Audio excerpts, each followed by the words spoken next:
ketika ada surat resmi dari DPRD Provinsi atau DPRD Kabupaten Halmahera Timur ke KPU Kabupaten Halmahera Timur, atau surat resmi dari pimpinan DPRD Provinsi ke KPU Provinsi Maluku Utara, itu kita akan membuka ruang secara luas pada masyarakat publik ya untuk dapat memberi masukan dan tanggapan. Kami harus menyelesaikan persoalan ini yang dimana menjadi sorotan publik, baik itu di lokal, nasional, ya kan? Namun kita mampu. Jadi bagi saya seluruh tahapan itu.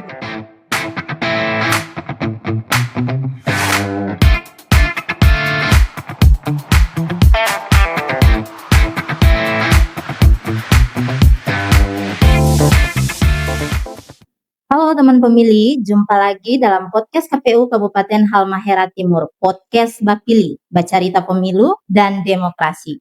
Bersama saya, Mirna Yunedi Utwara. Teman pemilih, di episode kali ini kita akan berbincang-bincang tentang sebuah topik yang pasti kita semua sudah pernah dengar. Namun belum tentu semua orang betul-betul memahami tentang topik ini, yakni tentang penggantian antar waktu atau PAW. Dan untuk membahas topik ini di studio podcast hari ini telah hadir seorang bintang tamu yang benar-benar spesial karena beliau ini baru saja datang dari Ternate, baru tiba di Halmahera Timur di Kota Maba kemarin sore, dan pagi ini beliau sudah bersedia untuk datang di studio podcast Bapili. Langsung saja kita sapa narasumber kita di hari ini. Beliau adalah Ibu Reni S.A. Banjar, ST SHMH. Beliau merupakan anggota KPU Provinsi Maluku Utara yang mengampu divisi teknis penyelenggaraan pemilu. Assalamualaikum Ibu. Waalaikumsalam warahmatullahi wabarakatuh. Apa kabarnya Bu? Baik. Baik. Sehat alhamdulillah. Bagaimana perjalanan ke sini Bu? Pasti sedikit melelahkan ya? Ya, cukup melelahkan. Jadi kalau di Kabupaten Halmahera Timur khususnya untuk supervisi dan monitoring ke KPU Kabupaten Halmahera Timur itu saya sudah pernah ya di waktu periode saya pertama. Baik. Karena saya menjadi koordinator wilayah KPU Kabupaten Halmahera Timur. Nah, saat ini untuk periode kedua sejak dilantik saya belum pernah ke Kabupaten Halmahera Timur. Ini baru pertama kalinya saya datang ke sini untuk yang periode kedua. Untuk yang periode kedua, Betul. tapi sebenarnya sudah sering kali datang ke Halmahera Timur. Sudah sering. Ya, bagaimana sih kesan Ibu tentang Halmahera Timur dan khususnya tentang KPU Kabupaten Halmahera Timur, Bu? Ya, jadi memang kalau di Kabupaten Halmahera Timur ini pandangan yang cukup indah ya sepanjang perjalanan, walaupun cukup melelahkan ya. Ya, Kalau memang yang dulu kita bisa naik pesawat kan, nah betul. saat ini memang tidak ada lagi pesawat sehingga melalui darat ya, dan menikmati perjalanan dari mulai di Sofibi sampai dengan di Halmahera Timur, dan tentunya bahwa untuk KPU Kabupaten Halmahera Timur sudah banyak kemajuan karena salah satunya ada podcast nih. Amin gitu. Ibu, terima kasih. Terus teman-teman tadi ngomong dengan saya banyak progres yang mereka sampaikan, yaitu misalkan tim kreativitas ya yang bergabung di Humas, Farmas ya, itu sehingga banyak peningkatan juga. Terus saya juga mendorong ke KPU Kabupaten Halmahera Timur untuk melakukan kajian-kajian hukum, kajian-kajian teknis, kemudian untuk pelaksanaan tahapan ini ya post election period ini memang ditingkatkan lagi sehingga nanti kita pada memasuki tahapan pemilu 2029 di internal kita sudah kuat dan siap. Amin. Post election period artinya Betul. periode setelah pemilu dan Betul. pemilihannya ya, Bu. Nah, ada satu istilah nih Bu yang pasti kita semua teman pemilih semua sering dengar, Ya. yaitu penggantian antar waktu Ya. atau PAW. Tapi mungkin teman pemilih pun tidak semua yang sudah benar-benar paham nih Bu, itu PAW. Mungkin Ibu bisa dijelaskan sedikit atau secara singkat apa yang dimaksud dengan penggantian antar waktu atau PAW itu, Bu? Iya, baik, terima kasih Mirna. Mirna sehat kan? Sehat, puji Tuhan. Jadi memang penggantian antara waktu ini adalah adanya anggota DPRD aktif yang memang mengalami misalkan diberhentikan dari partai politik ataupun yang bersangkutan itu mengundurkan diri ataupun misalkan dia itu meninggal dunia, maka itu dilakukan penggantian antar waktu untuk yang peringkat di berikutnya. Jadi peringkat berikutnya, suara terbanyak berikutnya di daerah pemilihan yang sama dan di partai politik yang sama. Jadi Baik. pergantian antar waktu itu dilaksanakan baik itu di KPU provinsi maupun KPU kabupaten kota jika ada surat ya, surat secara resmi dari DPRD setempat untuk meminta peringkat suara terbanyak berikutnya. Baik, bagaimana sih Bu alur proses PAW yang berlaku untuk anggota DPRD provinsi di kabupaten kota maupun di Provinsi Maluku Utara?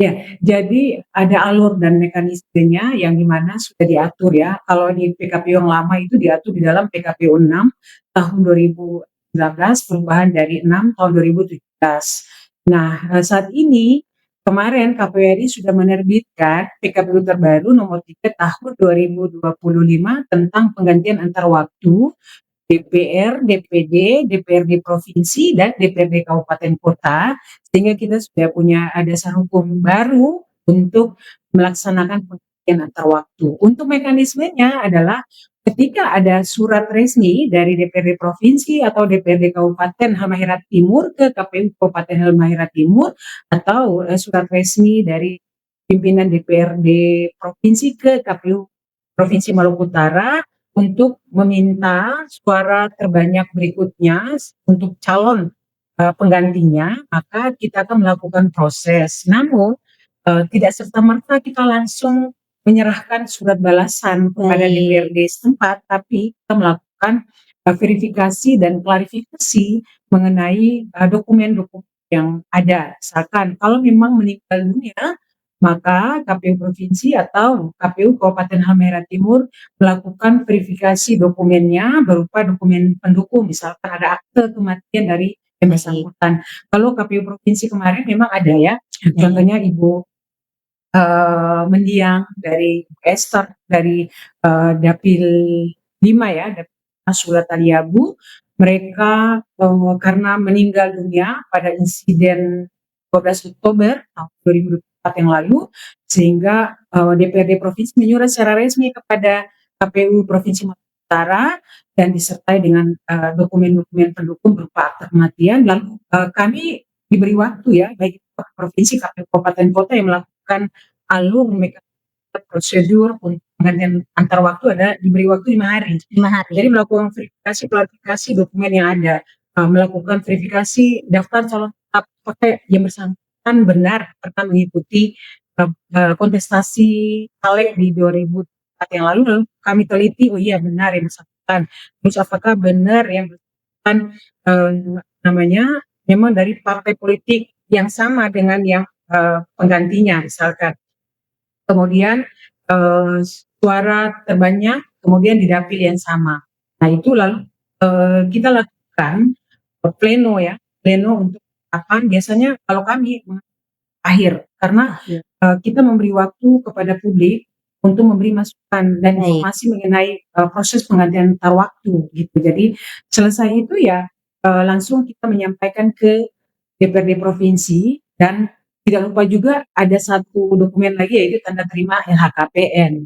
Jadi kita membantu untuk yang penggantinya itu yang calon suara terbanyak berikutnya, calon PAW-nya ini untuk mengurus tanda terima LHKPN. Tapi untuk tanda terima LHKPN ini memang pribadi, personalnya yang bersangkutan yang mengurus atau calon PAW-nya dia sendiri yang mengurus.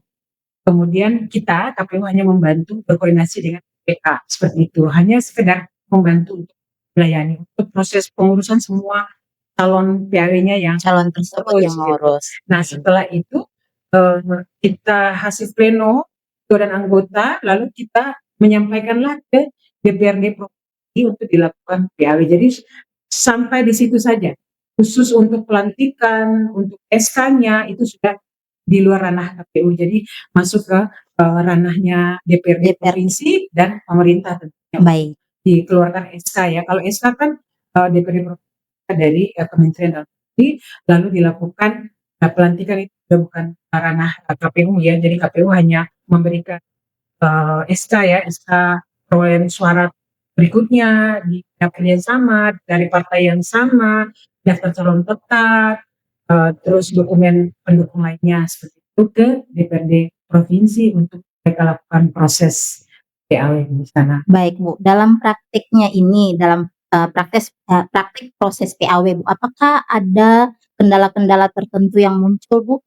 Ya, kendala-kendala tertentu pasti ya. Jadi ada di beberapa kota, terus di provinsi sendiri juga ada untuk proses PAW khususnya untuk penggantian antar waktu. Jadi di provinsi itu pernah ya di 2019, 2024 ada PAW dari partai tertentu. Lalu kami harus melakukan klarifikasi dan verifikasi karena memang ada informasi bahwa ada gugatan di pengadilan negeri seperti itu, dan kemudian kami berkoordinasi dengan instansi pengadilan negeri ya karena merasa ada keraguan nih dan kita membutuhkan informasi klarifikasi. Jadi kita ke pengadilan negeri mendapatkan informasi bahwa masih dalam proses hukum. Nah, jadi apa namanya kita tetap melakukan verifikasi dan setelah itu problem kedua adalah bahwa yang suara berikutnya ini dia di urutan yang memang bukan berikutnya. Nah, jadi kita perlu klarifikasi, verifikasi ke bagian ke ini calon PAW berikutnya itu dan memastikan benar-benar bahwa memang eh, tidak lagi sudah pindah partai politik seperti itu. Jadi problem itu dan ya bisa tuntaskan, kita selesaikan setelah berbagai macam informasi, hasil klarifikasi, verifikasi ke berbagai pihak, instansi maupun ke partai politik dan ke caleg yang bersangkutan ya, ke calon presidennya kami klarifikasi, verifikasi, kemudian ke partai politik juga kita melakukan klarifikasi, verifikasi sehingga kita bekerja itu betul-betul memegang prinsip kehati-hatian dan Baik. ya tentunya tertib ya sehingga tidak ada problem di akhir ya, jadi ya bisa diselesaikan walaupun ada tantangan dan problem. Ya kalau masalah penggantian antar waktu karena berdasarkan alasan meninggal itu mudah sekali, tapi kalau yang namanya diberhentikan oleh partai politik, nah itu agak sulit memang. Kalau mengundurkan diri juga mudah ya karena eee, caleg apa namanya, anggota DPRD itu dia aktif, dia mengundurkan diri dari partai A ke partai B misalkan, nah itu mudah ya dibuktikan dengan surat pengunduran diri. Nah, kalau contoh lagi misalkan yang di Kabupaten Pulau Taliabu ada caleg ya, dia juga mengundurkan diri karena mengikuti kontestasi sebagai calon bupati dari Baik. perseorangan. Nah, itu juga butuh yang hati-hati, klarifikasi, verifikasi ya. Nah, kita juga harus mendapatkan SK pemberhentian dari partai politik ya, karena memang partai politik ini kan secara terpusat ya mengeluarkan SK pemberhentian dari keanggotaan dia ataupun keputusan dia dari partai politik. Jadi memang hati-hati harus kita jangan menganggap bahwa ini hal yang mudah, lalu kita tidak menerapkan prinsip hati-hati dan tertib secara administrasi. Nah itu yang memang kita eee, penting untuk diterapkan. Karena proses PAW juga merupakan Hmm. proses yang harus transparan bagi Bet publik juga ya kan Bu? benar. Nah, bagaimana KPU memastikan bahwa proses PAW itu tetap transparan dan akuntabel di Ya. mata publik? Ya, jadi ada satu sesi di mana prinsip transparansi keterbukaan terhadap publik itu kita laksanakan dengan catatan apabila ada informasi bahwa ini sedang proses misalkan di pengadilan, maka ataupun ada dalam proses hukum di mahkamah partai misalkan secara internal di partai politik mereka. Nah, maka itu kita akan membuka ruang secara luas pada masyarakat publik ya untuk dapat memberi masukan dan tanggapan. Tentunya nanti kalau masyarakat memberikan masukan, maka mereka harus disertai bukti otentik ya, dokumen yang lengkap ya. Misalkan orang ini sebenarnya dia sudah pindah partai politik gitu kan. Nah, ini buktinya sehingga kita nanti dapat meneruskan, kita dapat mengklarifikasi ke calon PAW-nya berikutnya dan ke partai politik gitu. Jadi memudahkan. Jadi ada partisipasi publik yang memang harus kita beri ruang kesempatan kepada publik, masyarakat untuk dapat menanggapi, memberi masukan terhadap calon PAW berikutnya. yang dalam proses seperti itu. Nah, walaupun tidak ada informasi persoalan mengenai hukum di pengadilan negeri maupun di mahkamah partai, itu pun tetap kami itu memberi kesempatan. Makanya tadi saya di awal saya sampaikan bahwa KPU provinsi dan KPU kabupaten kota itu kami mengarahkan memilih proses PAW yang diberi waktu 5 hari itu di akhir, sehingga kita memberi ruang selama 4 hari pada publik untuk dapat memberi masukan dan tanggapan terkait dengan proses PAW yang sedang dilaksanakan oleh KPU provinsi maupun KPU kabupaten. Baik, yang mungkin teman pemilih kenal dengan tanggapan masyarakat, Ya, begitu ya, Bu. Nah, saya bahkan teman pemilih ini pasti penasaran dengan pengalaman Ibu yang sudah begitu banyak, bahkan ya. sudah 2 periode menjadi anggota KPU Provinsi Maluku Utara. Mungkin bisa diceritakan, Bu, adakah tantangan terbesar yang pernah Ibu hadapi Ya. dalam proses penyelenggaraan pemilu di Provinsi Maluku Utara? Dalam setiap tahapan itu ada tantangan, problemnya Mas. Nah, tergantung kita sebagai komisioner KPU itu, kita sudah harus dibentengi dengan pengetahuan maupun yang namanya problem solving kita itu kita harus mampu menyelesaikan seluruh tahapan-tahapan itu dengan baik dan sesuai dengan ketentuan peraturan perundang-undangan. Karena ya seluruh tahapan itu berpotensi memiliki tantangan, problem, persoalan, permasalahannya masing-masing. Betul. Yang terpenting adalah kita itu memitigasi dari awal. Jadi kita sudah harus tahu bahwa tahapan ini memiliki problem yang krusial.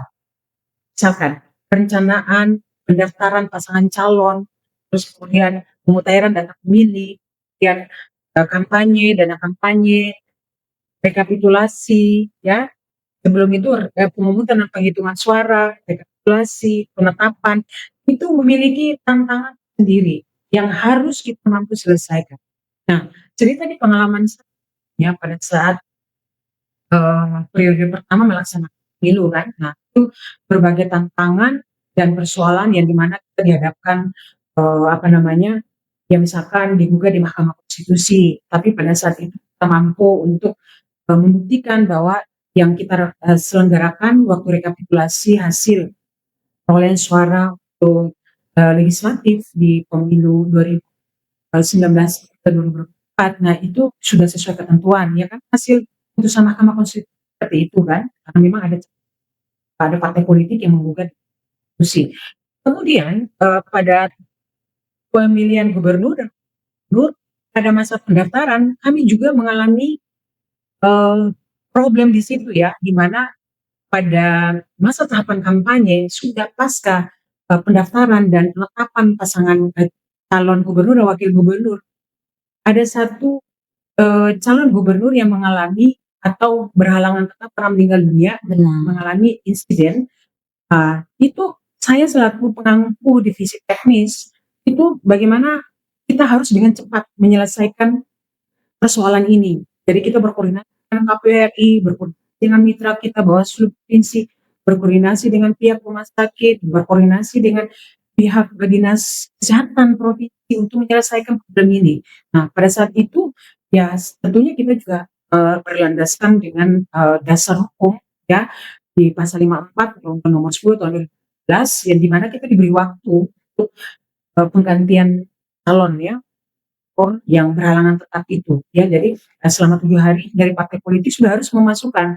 Kemudian dari KPU provinsi juga punya waktu sampai 30 hari menyelesaikan ini. Dan kita bikin khusus untuk jadwal untuk gantian antar waktu.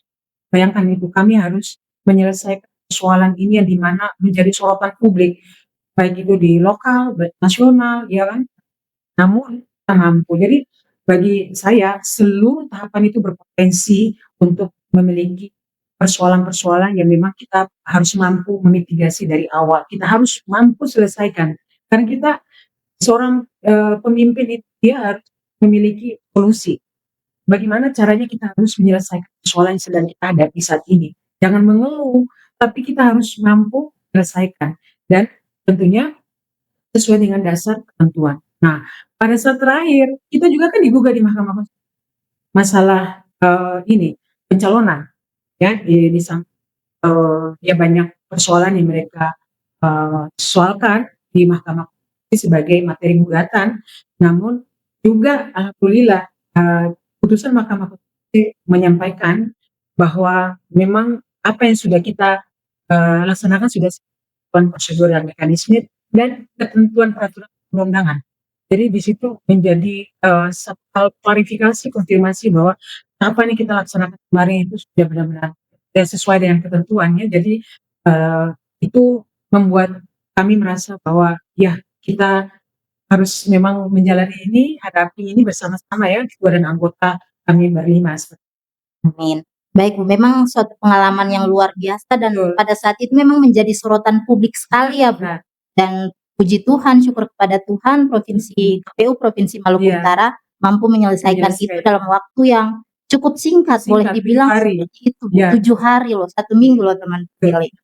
Nah, mungkin ini yang terakhir Bu. Ya. Pesan apa yang ingin Ibu sampaikan untuk KPU Kabupaten Halmahera Timur beserta sekretariat dan juga kepada teman pemilih semua khususnya yang ada di Kabupaten Halmahera Timur? Silahkan Bu. Iya, baik. Tentunya kita semua punya harapan baik ya, baik kepada lembaga kita ini, KPU Provinsi, KPU Kabupaten Halmahera Timur.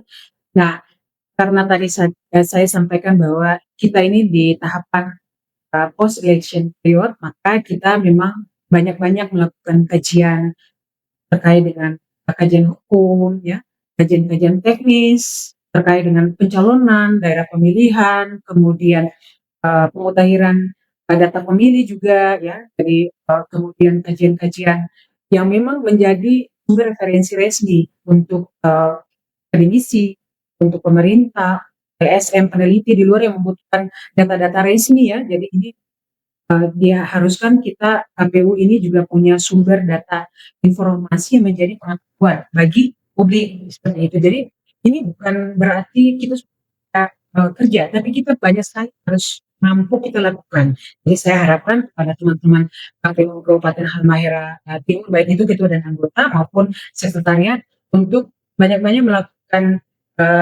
internalisasi ya, baik itu peraturan-peraturan KPU, kemudian kajian-kajian tahapan, sehingga nanti kita meringankan kita ketika SDM kita sudah kuat secara internal pada saat masa tahapan nanti di mulai 2007 misalnya, pemilu 2009, kita sudah benar-benar kuat ya, karena kita melakukan penguatan kelembagaan, penguatan manusia yang ada di KPU, dan nanti pada saat masa untuk tahapan itu kita benar sudah fighting ya, kita secara pengetahuan, kapabilitas itu kita udah siapkan di post election period saat ini. Nah, untuk masyarakat pemilih di Kabupaten Halmahera Timur, tentunya jangan lupa dong ya nge-like ini ya, mendukung podcast dari KPU Kabupaten Halmahera Timur ya, benar ya. Subscribe, terus kemudian banyak-banyak berpartisipasi datang ke KPU Kabupaten Halmahera Timur untuk mengecek data diri apakah sudah terdaftar di dalam daftar pemilih berkelanjutan. Nah, bagi teman-teman yang masih masyarakat pemilih yang masih di SMA yang genap usia 17 tahun saat pemutahiran data pendudukan saat ini, maka boleh memberi masukan bahwa saya ingin dimasukkan di dalam daftar pemilih berkelanjutan, sehingga benar-benar peran ini bisa juga dinikmati oleh masyarakat luas dan baik itu dari seluruh kalangan, baik itu pemilih pemula maupun masyarakat pada umumnya. Jadi kita sama-sama saling merangkul untuk mensukseskan non tahapan ini yang untuk pemutahiran data pemilih berkelanjutan, dan masih banyak hal ya untuk kegiatan-kegiatan non tahapan seperti pemutahiran data partai politik berkelanjutan, jika nama-nama ASN ya yang memang dicatut ya untuk minta dikeluarkan misalkan, itu juga boleh silakan masyarakat ke Halmahera Timur sehingga nanti namanya dikeluarkan dari anggota partai politik. Makanya itu banyak yang bisa dikerjakan, dilaksanakan untuk berpartisipasi dalam kegiatan maupun tahapan atau non tahapan di Jawa Timur. KPU Kabupaten Jawa Timur saya lihat transparan, terbuka, jadi mereka siap juga ya didatangi misalkan untuk melaporkan data dirinya ke KPU Halmahera Timur, dan tentunya saya ucapkan terima kasih banyak ke KPU Kabupaten Halmahera Timur karena sudah mengundang saya sebagai narasumber di podcast Bapili. Keren. Terima kasih banyak Bu, kami senang Ya. sekali Ibu bisa menyempatkan waktu hadir di podcast Bapili, Bercerita Pemilu dan Demokrasi, begitu kepanjangannya Bu. Panjangannya. Ibu pasti masih lelah dan masih banyak sekali agenda di hari ini, tapi Ibu sudah menyempatkan waktu hadir di studio podcast hari ini. Terima kasih banyak Bu, Ya, sehat sama-sama. selalu, Terima sukses kasih. selalu untuk tugas-tugas Ibu ke Siap. depan. Baik teman pemilih, demikian tadi perbincangan kita dengan Ibu Reni S.A. Banjar, ST, SHMH, tentang penggantian antar waktu atau PAW. Jangan lupa untuk selalu update informasi kepemiluan dengan cara follow akun Facebook, Instagram, Twitter, YouTube, dan juga TikTok KPU Kabupaten Halmahera Timur. Akhirnya, saya Mirna Yunedi Utbara. Kalau baku dapat, orang bacarita. Kalau bacarita, mesti bapilih. Bacarita Pemilu dan Demokrasi. Dadah!